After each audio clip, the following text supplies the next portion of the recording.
uno que sí que no puede faltar.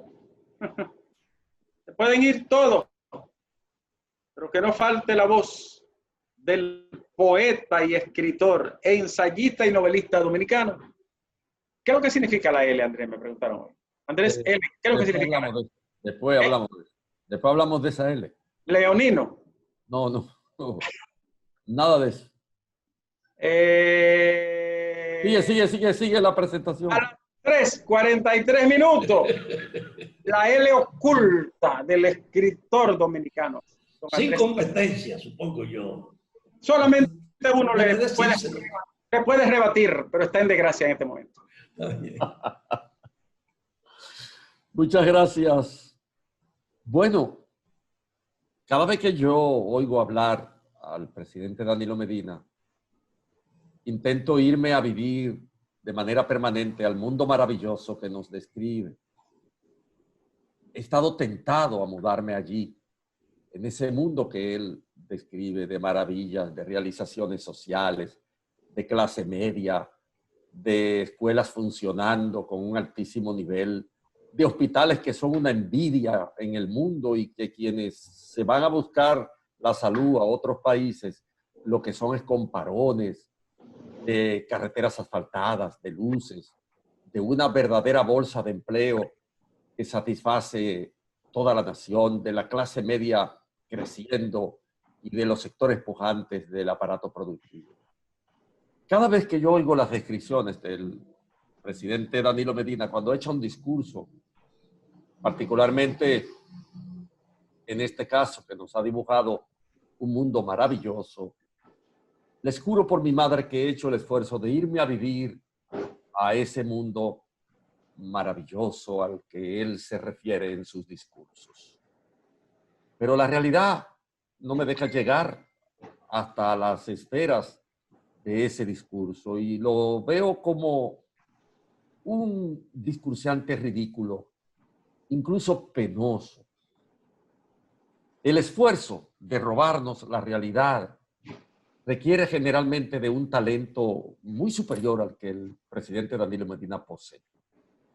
Y por lo tanto la realidad está allí para darnos en la cara, para decirnos qué estamos viviendo y en medio de cuál situación concreta nos encontramos. Para enseñarnos, porque por ejemplo en su discurso de ayer él hablaba de la escuela dominicana y hoy ya sale un informe de PISA en la que nosotros hemos todavía descendido un poco más en esa escala de valoración del sistema que se mide por resultados. Al otro día de él hablar, casi siempre le ocurren estas cosas. Al otro día de hablar, PISA da un informe de lo bajo que hemos estado cayendo en lo que respecta a la calidad de la escuela dominicana. Por lo tanto, él queda de nuevo como un ridículo, como un mentiroso, como alguien en que no se puede creer y cuyo esfuerzo de desdibujar la realidad termina en fracaso. Un gobernante en ibris, me parece el presidente Danilo Medina. Un gobernante en ibris es un gobernante que ha perdido una idea del equilibrio de la realidad. El mundo griego, que es un mundo muy pródigo en materia de realizaciones científicas, intelectuales y de todo tipo, que legó a toda la cultura occidental en la que nosotros vivimos. El mundo griego llamaba ibris a ese estado en el que el sujeto social perdía el equilibrio en las relaciones con las instituciones y con las demás personas. La pérdida del equilibrio del mundo griego era fundamental porque el que perdía el equilibrio negaba la totalidad del ente social. El mundo griego se movía en un equilibrio inestable que era la garantía de la continuidad del sistema. Y caer en ibris era como estar en los márgenes de ese equilibrio que normaba la vida de relación social. Nosotros tenemos un presidente en ibris porque todo lo que ha ocurrido después que él no pudo cambiar la Constitución de la República, de ahí para acá todo lo que le ha ocurrido son fracasos uno detrás del otro, aun cuando él pensaba que porque tenía el aparato del Estado, porque disponía de dinero suficiente como para imaginarse que podría cambiar el mundo y la voluntad popular de todos los dominicanos. Aunque él creía que con el dominio de las instituciones públicas, con el clientelismo, con el control de la nómina pública, con el control de los medios de comunicación, con el control del aparato del funcionariado del Estado, iba a ganar unas elecciones en las cuales había ya una determinación de salir de la coyuntura en la que el pueblo dominicano estaba metido desde hacía casi 20 años con un interregno, con una interrupción de 4. Lo cierto es que el presidente Medina es un presidente desequilibrado, en ibris, que termina yéndose por la puerta de atrás, que produce un discurso que no tiene nada que ver con la realidad, que no es capaz de asumir un solo defecto en lo que respecta a la conducción del Estado. Probablemente en toda la historia republicana de este país no ha habido un gobierno más corrupto que los dos que ha encabezado el presidente. Y hay que hablar que la corrupción es una realidad desde 1844 en el manejo de la cosa pública en la República Dominicana.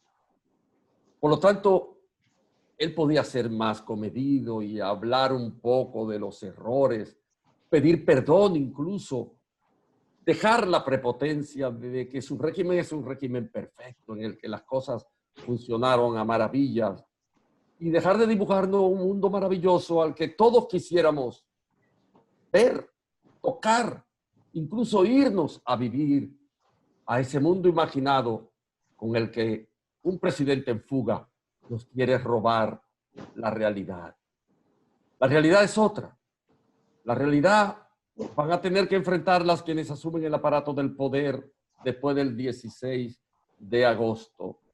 Al otro día, lunes, habremos de descorrer ese telón del mundo maravilloso que dibuja un hombre en fuga porque conoces el lastre que tiene sobre sus hombros y afrontar la realidad de un país con crisis económica aguda, con una deuda de dimensiones históricas desproporcionadas, con el peso de la corrupción totalmente pendiente como tarea de rectificación y justicia en la sociedad dominicana, con la necesidad de recomponer la justicia dominicana de arriba a abajo, y con la pandemia, que es un telón de fondo inexorable sobre el que habrá que empinarse con un sentido de nación, con un sentido de unidad.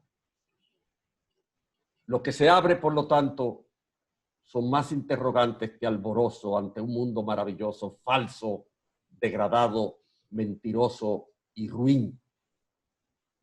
Nadie tiene que hacer caso de ese discurso de este hombre en fuga. Nadie tiene que mirar hacia lo que él significa como un paradigma negativo de la práctica política en la República Dominicana. Cualquier persona puede ser contrario a lo que vos significaba y estar en contra de sus rabietas y de su carácter y de su personalidad. Pero el valor de paradigma de Juan Bosch está en que él sí es modélico y podía haber hablado en el plano ideal de un mundo maravilloso que se fundaba en su propio modelo de vida, en su propia práctica.